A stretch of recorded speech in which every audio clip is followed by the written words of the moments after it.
Nos dias atuais, você com certeza convive com inteligência artificial à sua volta, seja no Waze, que te sugere as melhores rotas para chegar nos lugares em que deseja, ou no Netflix, que faz uma seleção de filmes e séries que estão de acordo com o seu gosto, baseado em seu histórico de visualização, ou até mesmo no Spotify, que constantemente te mostra novas músicas e produz mixes levando em conta o que é mais escutado por você, para que sempre haja conteúdo novo disponível.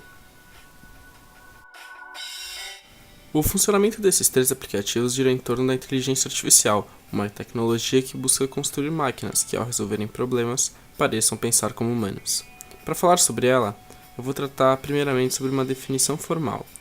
Nas palavras do cientista da computação John McCarthy, um agente inteligente é um sistema que percebe seu ambiente e toma atitudes que maximizam suas chances de sucesso. Ele define a inteligência artificial como a ciência e a engenharia de produzir máquinas inteligentes, uma área da pesquisa da computação dedicada a buscar métodos ou dispositivos computacionais que possuam ou multipliquem a capacidade racional do ser humano de resolver problemas, pensar ou, de forma ampla, ser inteligente. Podemos, enfim, tratar sobre quais seriam os métodos de aprendizagem de uma inteligência artificial. Como ela é capaz de aprender por conta própria, com ajuda, como ela consegue evoluir a si mesma de uma forma sempre contínua. Bom, para isso existem os algoritmos de programação, e é sobre eles que eu vou falar aqui. Os algoritmos de inteligência artificial, de forma geral, a grande maioria deles são algo muito simples. Ele pega um conjunto de dados que está numa tabela, e para cada linha desses dados na tabela, ele vai gerar uma saída. Basicamente ele faz isso, só que tem várias formas de ser feito. Dentro dessas várias formas, é importante distinguir o aprendizado supervisionado e o não supervisionado.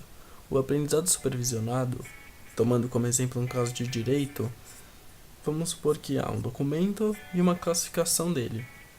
Então, você quer saber de que tipo de documento que se trata. É uma procuração, é um contrato. Sendo assim, vai haver uma classificação correta. E para você treinar o seu algoritmo, você vai entregar dados de entrada e de saída. A partir do momento que ele tem vários desses, ele vai usar todos eles para prever as saídas e classificar quando vier um novo dado no input. Ao mesmo tempo que você tem o aprendizado supervisionado, você também tem o não supervisionado. Nesse segundo caso, você só vai entregar os dados de entrada para o algoritmo e dizer para ele assim, basicamente, me encontra relações entre esses dados. Ou seja, você não vai entregar a resposta, mas você vai esperar que ele encontre um padrão entre as informações. Seguindo no mesmo exemplo do direito, você entregar documentos no domínio do direito e fala para ele que tem 4 documentos principais. Eu não vou dizer quais são, só vou pedir para que ele me encontre padrões entre esses grupos. Ele não vai saber o que é cada coisa, o que é procuração, o que é contrato, mas ele vai ser capaz de agrupar esses documentos para mim. É assim, por exemplo, que também funciona a pesquisa por imagens parecidas na internet. Bom, depois de realizar essa distinção inicial, vamos tratar agora dos algoritmos que nos interessam. O primeiro deles é a árvore de decisão, um dos modelos mais utilizados em inferência indutiva, como no caso das sugestões do Netflix ou do Spotify, mostrados no início do vídeo. Esse método apresenta uma série de decisões que podem ser tomadas de diversas maneiras. Ele toma como referência parâmetros estabelecidos com o aprendizado supervisionado, os quais direcionam o algoritmo a tomar uma decisão precisa de acordo com os tais parâmetros estabelecidos através de uma análise das escolhas dos usuários, no caso da Netflix ou do Spotify. Bom, partindo agora para outro algoritmo também de aprendizado supervisionado, vou tratar sobre o feed-forward e o backpropagation, relativos ao funcionamento de uma rede neural, como duas operações inerentes a esta.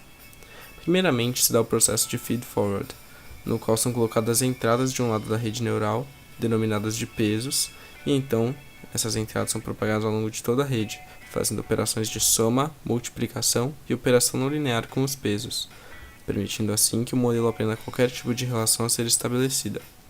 Tal operação é realizada até que se chegue à saída da rede neural, que é quando se inicia o backpropagation. No backpropagation, os parâmetros previamente estabelecidos, pesos, são revisados e atualizados, buscando um melhor resultado final em relação ao valor esperado. Assim, os dados de saída se tornam mais ideais e permitem um funcionamento mais eficiente da rede. Por fim, mas não menos importante, irei abordar o último dos nossos algoritmos de programação para esse vídeo, o qual é o algoritmo genético, também relacionado ao funcionamento de uma rede neural. O algoritmo genético se assemelha ao backpropagation, pelo fato de que ambos otimizam a busca por parâmetros, encontrando melhores valores para o funcionamento da rede neural. O funcionamento do algoritmo genético permite que eu faça uma analogia entre ele e a ideia de seleção natural de Charles Darwin. Isso, pois a partir de um grande grupo de redes neurais, as melhores, ou seja, com os melhores pesos estabelecidos, se destacam por funcionarem melhor. Assim, com a eliminação do grupo de redes neurais não tão eficientes e a prevalência das mais eficientes, ou seja, as que tiveram alguma mudança positiva e favorável, a aptidão média do grupo de redes neurais selecionadas para realizar determinada função se eleva gradualmente, permitindo que ao final do processo haja um modelo de rede com os melhores parâmetros estabelecidos para o funcionamento eficiente. Bom, enfim, chegamos ao fim do nosso vídeo. Espero que agora, com todo esse conhecimento sobre a inteligência artificial, vocês possam ter compreendido de que forma tarefas banais e simples do dia a dia, como as realizadas pelo Waze, Spotify ou Netflix, são de fato realizadas e de que forma os algoritmos de programação possibilitam isso. Por fim, deixarei aqui o trecho de uma entrevista que realizei com Marco Aurélio, um profissional da área que atualmente é engenheiro da IBM, no qual ele responde uma pergunta que eu fiz relativa ao quão próximos nós estamos de atingir a singularidade no atual século XXI. Espero que gostem. Obrigado pela atenção e até mais. Isso é uma coisa complicada. Assim, tanto do ponto de vista de até quando a gente consegue controlar essa tecnologia, quanto do ponto de vista, será que essa tecnologia está fazendo mais mal do que bem? São coisas diferentes. O uso correto dessa tecnologia para não causar mais dano do que ganho para a gente. Uma coisa que as tecnologias de aprendizado de máquina não fazem, e pelo menos as que existem hoje nunca vi uma fazer, é o seguinte: quando você muda as circunstâncias, ou seja, você tem todo um conjunto de treinamento, você tem todos os dados coletados até ontem, mas as circunstâncias mudaram. Não tem nenhum algoritmo que, se não houver padrão nessa mudança, vai saber o que fazer. Isso é uma característica que, por enquanto, só os seres humanos têm, que é a criatividade, a capacidade de se adaptar, mesmo não existindo um padrão anterior para comparar. Daí a grande importância de você usar as duas, você combinar as habilidades do ser humano com a inteligência artificial, com a tecnologia. Porque a máquina é muito boa em detectar padrões, então para a operação normal ela funciona melhor do que o ser humano. Mas para se adaptar e para melhorar, a gente depende ainda dessa capacidade humana de adaptação. Agora, pensando do lado do controle dessa tecnologia, eu quero que o meu algoritmo aprenda realmente, que vá ficando melhor naquilo que ele está fazendo.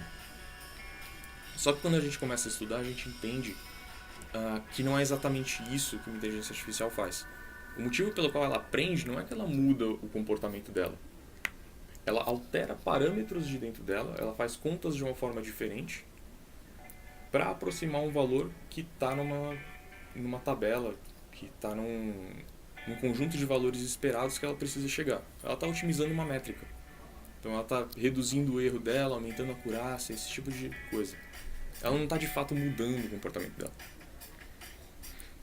Por isso, a gente sempre consegue prever o que a máquina consegue fazer. Alguém colocou esse poder na mão da máquina e deu justamente os limites que ela podia agir. E dentro dos limites que ela podia agir, ela pôde cometer um erro.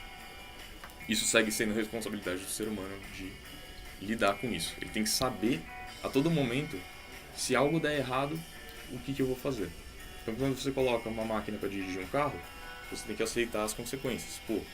Pode acontecer dela bater o carro. Quando você coloca a máquina na decisão de escolher um remédio para uma pessoa que está precisando, ela vai escolher, vai gerar o resultado, mas ela não vai dar o remédio. Você vai ter que dar uma olhada, falar, eu acho que isso faz sentido. Eu não tinha pensado assim, mas isso faz sentido. Alguém sempre tem essa responsabilidade. E a máquina sempre age dentro daquilo que é entregue para ela. Então, essa questão de se a gente vai conseguir controlar, se algo vai sair do controle, ainda está bem longe de acontecer.